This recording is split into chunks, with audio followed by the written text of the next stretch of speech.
chapter 47.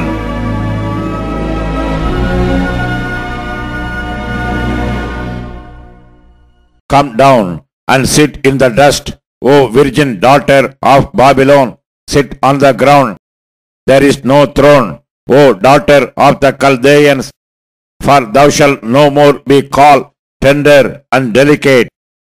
Take the millstones and grind meal.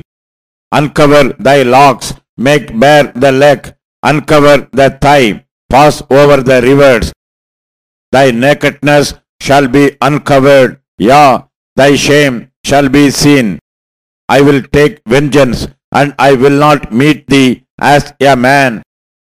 As for our Redeemer, the Lord of hosts is his name, the Holy One of Israel. Sit thou silent, and get thee into darkness, O daughter of the Chaldeans, for thou shalt no more be called the Lady of Kingdoms.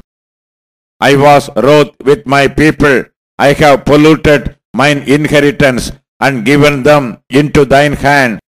Thou didst show them no mercy.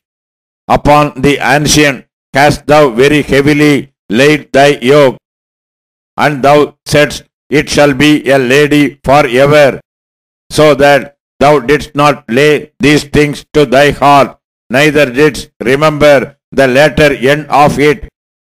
Therefore, hear now this, thou that art given to pleasures, that dwellest carelessly, that sayest in thine heart, I am, and none else beside me. I shall not sit as a widow, neither shall I know the loss of children.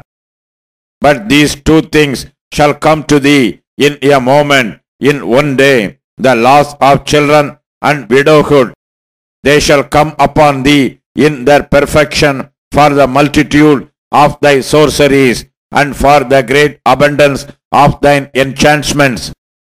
For thou hast trusted in thy wickedness, thou hast said, none seeth me.